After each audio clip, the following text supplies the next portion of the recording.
Bismillahirrahmanirrahim. Assalamualaikum warahmatullahi wabarakatuh. Pada kesempatan kali ini kita akan mencoba belajar tentang kolam. Nah, sekarang apa itu kolam? Kita bisa buka Google dan mengetikkannya, yaitu kolam.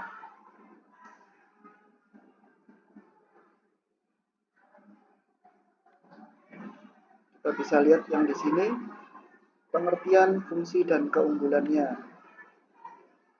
Nah, ini dari Binar Academy. Binar Academy bilang apa itu Golang? Golang language merupakan kepanjangan dari bahasa pemrograman Go, yaitu Go ini bisa juga disebut dengan Go-nya language. Go itu sendiri adalah Google ya maksudnya. Jadi pada tahun 2009 ada 3 orang bekerja sama, yaitu Robert Grimeiser, Rob White, dan Ken Thompson. Merupakan tokoh yang akan membuat si kolam ini. Nah, terus fungsinya itu apa sih? Nah, ini kita bisa lihat membantu membangun tim developer yang lebih scalable. Terus mengembangkan teknologi penyimpanan berbasis online. Terus merancang aplikasi dengan basis web yang memiliki keamanan tinggi. Dan juga membangun sebuah sistem yang memiliki kinerja tinggi dan lebih kompleks. Dan yang terakhir mengembangkan kode server pada jaringan web, server, dan layanan mikro. Nah, kalau yang seperti tadi itu kan hampir semua bahasa pemrograman sama saja nih. Terus sekarang apa sih kalau misalkan kita pakai Golang, apa yang kita dapatkan? Nah, pastikan gitu ya, kalau kita mau berpindah ke sesuatu yang lain atau dilibatkan dalam beberapa pilihan, maka kita akan mencari plus minusnya itu apa saja. Nah, fiturnya yang membuat si Golang ini melebihi dari pemrograman yang lain ada 7. Coba kita lihat ya. Yang pertama open source. Nah, open source ini maksudnya kita bisa mendapatkannya serta mengolahnya secara gratis. Jadi kita tidak perlu bayar.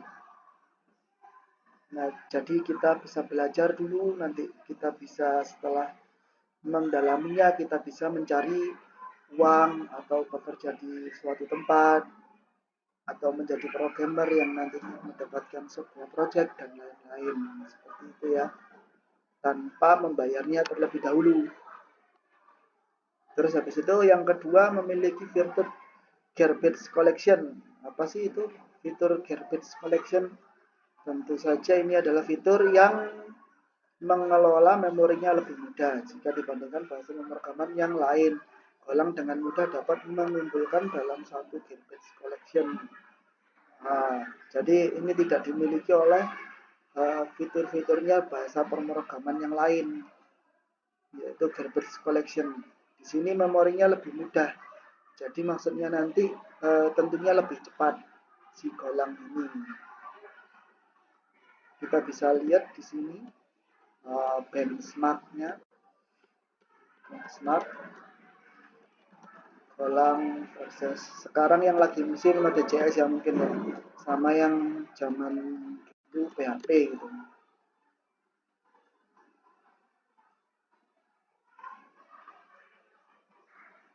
Nah, ini tahun 2020. Kita bisa lihat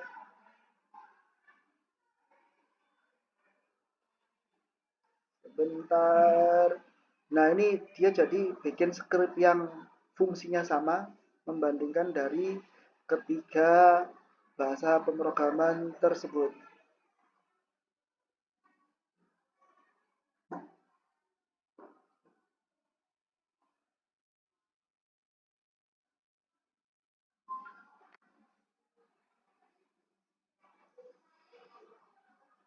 Nah, kita langsung saja ke hasilnya.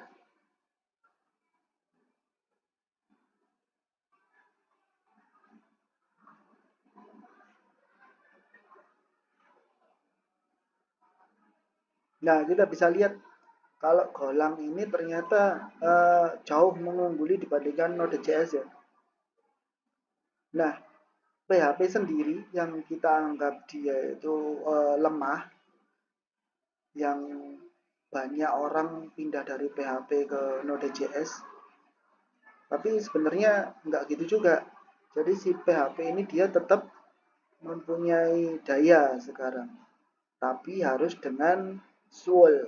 Nah, apa itu SWOL? Kita bisa lihat di lain kesempatan jika kalian para penonton pengen tahu apa itu PHP SWOL dan apa perbedaannya PHP SWOL dengan PHP biasa gitu ya. Kok bisa dia hampir menyamai si Go ini. Nah, ini sekarang kita bisa lihat di memory usage-nya. Jadi maksudnya kalau kita menjalankan sebuah aplikasi, maka memori kita akan dipakai untuk menjalankan aplikasi tersebut. Nah, dari ketiga bahasa pemrograman ini ternyata Go ini dia plus minus ya sama si PHP Swol. Oh enggak, maaf maaf. Jadi dia lebih rendah si PHP Swol untuk sekarang. Semuanya ya. Lah yang paling memakan RAM atau memori usage-nya itu adalah si Node.js. Nah, ini angkanya.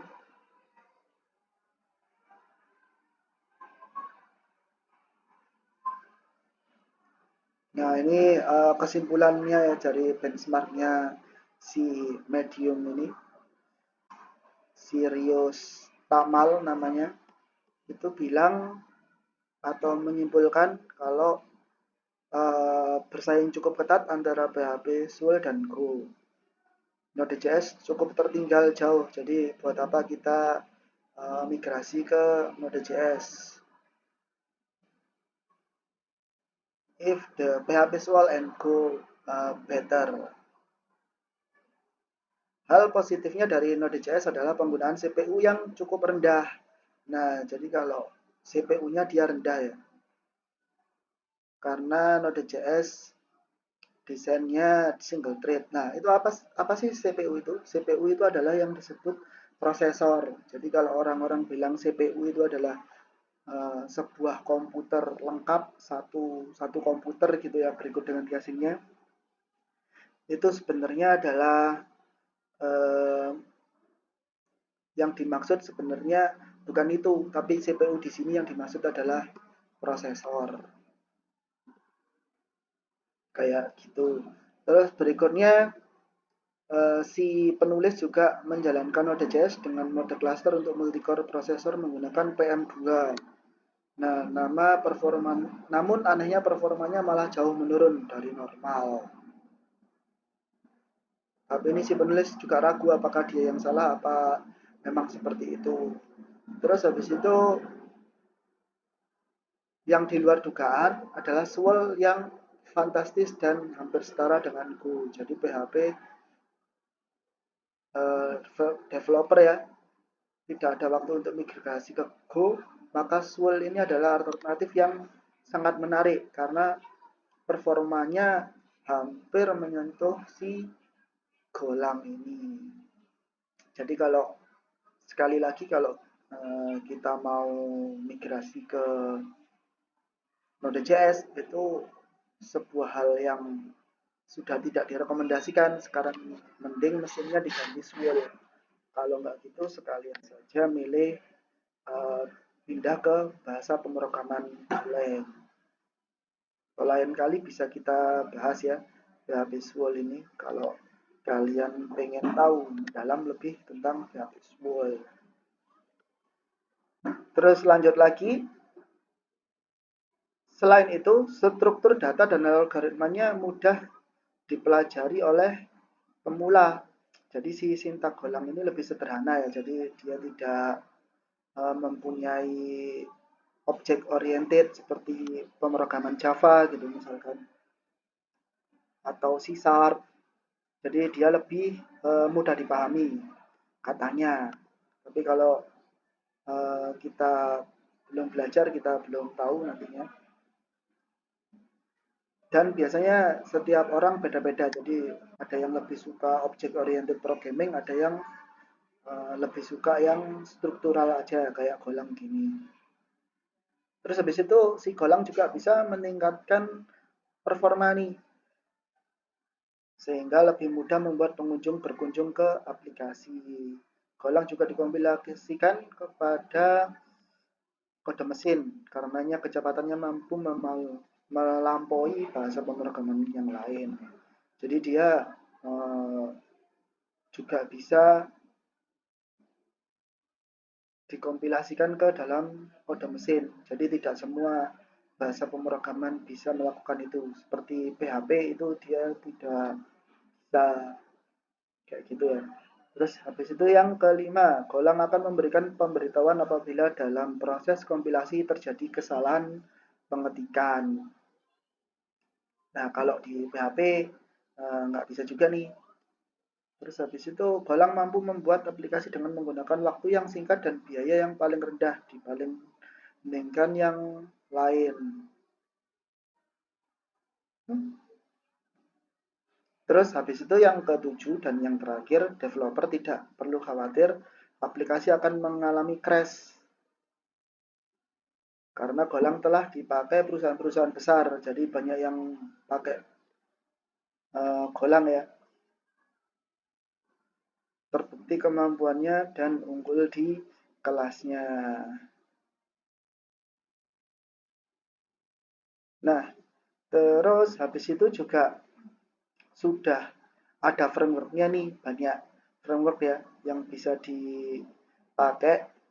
Salah satunya adalah Goji, terus juga ada Revel, Martini, GoCraft, dan Buffalo.